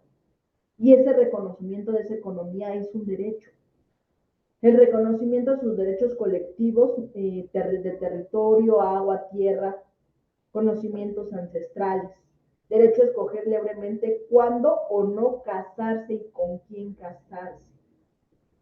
Déjenme decirles que sigue existiendo matrimonio infantil en México, aunque la armonización legislativa nos dice que los códigos civiles prohíben ya estos vínculos matrimoniales entre personas menores de edad, o una persona adulta y una persona menor de edad. Anteriormente los códigos civiles eran discriminatorios y violatorios de derechos humanos de las mujeres, en torno porque mencionaban cuál era la edad mínima para contraer matrimonios de hombres y mujeres. ¿Y qué creen? Que a las mujeres les ponían una edad menor que al de los hombres. Eso es violatorio de derechos humanos, ya se ha estado trabajando, llevamos varios años observando la armonización legislativa en los códigos civiles, donde actualmente se reconoce que el matrimonio entre personas menores de edad con personas adultas pues no es consensual. Y sobre todo a veces me dicen, es que sus usos y costumbres. Déjenme decirle que las violaciones a los derechos humanos de las niñas y de las adolescentes no están a debate. Luego entonces, si violenta a niñas y adolescentes es violación de derechos humanos y los usos y costumbres no se aplican. Derecho a expresar su orientación sexual e identidad de género. Sí, hay mujeres indígenas de la comunidad LGBTIQA+, y se tienen que respetar. Derecho a la autodeterminación como pueblos indígenas, que era un poco lo que les hablaba del segundo constitucional. Derecho a los pueblos indígenas al aislamiento voluntario y contacto inicial. Derecho de los pueblos indígenas a aislamiento. Los pueblos indígenas están en todo su derecho si se quieren involucrar con el Estado. Y el Estado tiene que garantizar esa libertad. Derecho a no ser discriminadas ni violentadas por los medios de comunicación. Y ahí les va, vean cualquier televisora que ustedes quieran, y cuando pongan a una mujer indígena, quiero que vean qué tan estereotipadas ponen a las personas indígenas. Cómo a nivel medios de comunicación se violentan a las mujeres indígenas, ¿no? Derecho a la libertad de expresión y participación política, que sean libres de violencia política contra mujeres indígenas. Y entonces surgiría esta pregunta, ¿cómo pueden ejercer las mujeres indígenas o afromexicanas sus derechos? Primero, les mencionaba, el reconocer o identificar nuestros derechos es la base fundamental para poder hacer exigible al Estado estos derechos. Una vez que los conocemos, los analizamos, los promovemos, y entre todas y todos deben de definir acciones comunitarias para beneficiar a las mujeres. Las instituciones, las autoridades a nivel federal, estatal y municipal tienen esa labor, la de la promoción de las mujeres, de los derechos humanos de las mujeres indígenas, a reconocer la voz de las mujeres indígenas, a diseñar mecanismos de protección y de participación en torno a los derechos humanos de las mujeres indígenas. La participación de las mujeres indígenas y afromexicanas en lo colectivo, ese reconocimiento del Estado de las mujeres en comunidad, estas redes de mujeres con liderazgo indígena.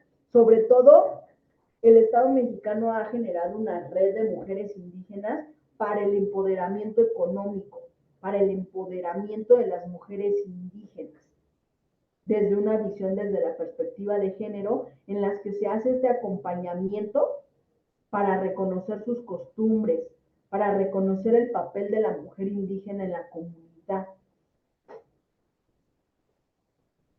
para observar el trabajo colectivo de las mujeres indígenas. Lamentablemente nos seguimos enfrentando a barreras en torno a los derechos humanos de las mujeres indígenas. Yo aquí solo les pongo 3 ejemplos de derechos.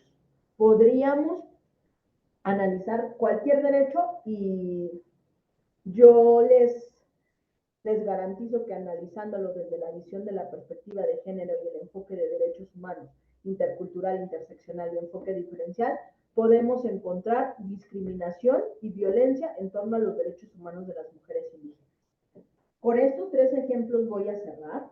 En torno a la educación, quiero que ustedes me contesten sí o no, si la distancia geográfica en las comunidades indígenas permite el libre acceso a la educación de niñas, niños y adolescentes. ¿Sí o no? No.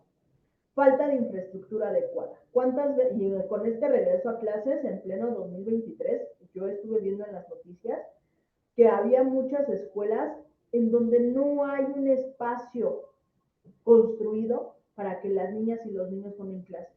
Incluso decían que tenían que llevar su propia silla para tener su clase, lonas improvisadas. Y entonces las maestras y los maestros de esa comunidad mencionaban que qué pasaba con el presupuesto, por qué no había un presupuesto para construir un lugar digno en donde las niñas y los niños pudieran aprender. Falta de enseñanza en sus lenguas, pues ya se los mencionaba que no pasa. Falta de currículo culturalmente apropiado. La educación en México está occidentalizada, luego entonces pues tiene una limitante intercultural e interseccional. No me voy a meter al debate de los libros de texto porque la verdad ni los he revisado, solo he visto un poco lo de internet, pero lo que se busca con esta educación interseccional e intercultural es que se observe la diversidad de las niñas y de los niños indígenas en México. Ya les mencionaba que el artículo 3 constitucional nos dice que los planes y programas de estudio tendrán que tener perspectiva de género y una orientación integral en torno a las lenguas indígenas, particularmente de los pueblos y comunidades indígenas, para que se imparta la educación plurilingüe e intercultural, basada en el respeto, promoción y prevención del patrimonio histórico y cultural. Y observamos que en pleno 2023 seguimos teniendo esas barreras culturales. En torno a la salud, vuelvo al mismo tema, distancia geográfica. Tenemos hospitales en las poblaciones indígenas, en las sierras. También hay que observar las cuestiones geográficas del país. Tenemos muchísimos climas y tenemos muchísimo montañas, selvas, bosques, vegetación. Los servicios son culturalmente adecuados. Tenemos intérpretes calificados para la atención del derecho a la salud de las mujeres indígenas, que cuando se le vaya a practicar un método anticonceptivo a la persona indígena que no habla español, exista una persona del servicio de salud que le pueda explicar a detalle cuál es el procedimiento que se le va a hacer, que le puedan informar sobre sus derechos sexuales y reproductivos. Maestra, perdón, nos quedan 5 minutos. Sí, Con puede ir. terminamos. Sí, Ahora, gracias. en torno al derecho a la salud, quiero que me digan si eso existe. Pues realmente no, tenemos esas barreras. Y vamos a terminar con la alimentación y el agua. El acceso a alimentos y agua. ¿Todas las personas en México podemos acceder al alimento y al agua? Pues no. Las poblaciones indígenas, de acuerdo al INEGI, son las poblaciones más pobres del país. Y es algo paradójico porque son en las poblaciones indígenas en donde tenemos los recursos naturales y la tierra. ¿Qué está pasando con ese apoyo a las poblaciones indígenas? Artículo 27 de la Constitución Política. La ley protegerá la integridad de las tierras y los grupos indígenas. Y luego entonces, ¿por qué son las poblaciones indígenas las que no tienen alimento y agua? Y son las poblaciones más pobres. Y se acuerdan, en datos estadísticos había más mujeres. Luego entonces son las mujeres indígenas las personas más pobres económicamente hablando y también en sus derechos, que no acceden a bienes, servicios y derechos. Yo con esto cierro, no sin antes exhortarles a la obligación del artículo 1 constitucional en torno a la protección de los derechos humanos de las mujeres. Les recuerdo como esta obligación que tenemos en torno a la protección, salvaguardia y respeto de los derechos humanos de las mujeres y particularmente de las mujeres indígenas. No sé si tengan dudas, yo con esto voy a cerrar. En verdad les agradezco mucho su participación.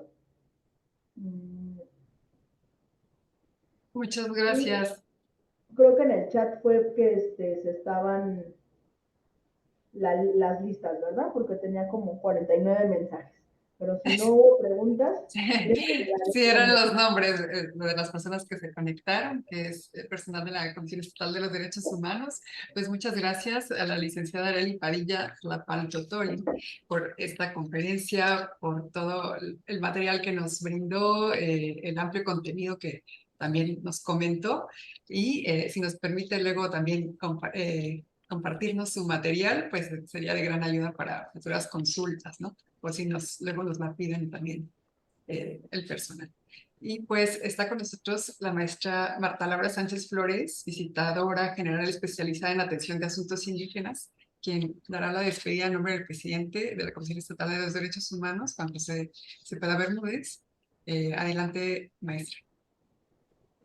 Muchas gracias. Pues muchas felicidades, licenciada Arely. La verdad es que fue una plática muy nutritiva para nosotros quienes trabajamos aquí en la Comisión Estatal de los Derechos Humanos. Seguro de que aprendimos muchas técnicas de atención con enfoque especializado, enfoque de género y el enfoque pues intercultural. A nombre del presidente, de don Juan José Cepeda Bermúdez, y también a nombre de todos los que integramos esta Comisión Estatal de los Derechos Humanos, le hacemos la entrega de forma virtual de un reconocimiento. Como lo dice muchas veces el presidente, pues él lo firma, pero estamos seguros de que si pudiéramos firmarlos todos, también nosotros lo haríamos. Y pues bueno, una vez más, muchas gracias, licenciada Arely Padilla, por tomarse el tiempo de capacitarnos en este tema. Pues muchas gracias. También preguntamos en el auditorio si hubiera algún mensaje, alguna pregunta. Aquí en el chat pusieron pues que resulta un tema muy interesante, sobre todo de suma importancia en esta entidad federativa como lo es Chiapas, que todos amamos, ¿verdad? Gracias por compartir los datos en esta plática. Muchas felicidades. ¿Alguna mano alzada por ahí? Bueno, pues parece que estuvo muy claro el tema, licenciada Arely. Entonces, pues con esto damos por concluido este evento organizado por la Comisión Estatal de los Derechos Humanos en colaboración con la CNDH y también con el Departamento de Recursos Humanos de aquí de la CNDH. Pues muchísimas gracias y pues que tengan todos un excelente día. Hasta luego. Gracias, hasta luego.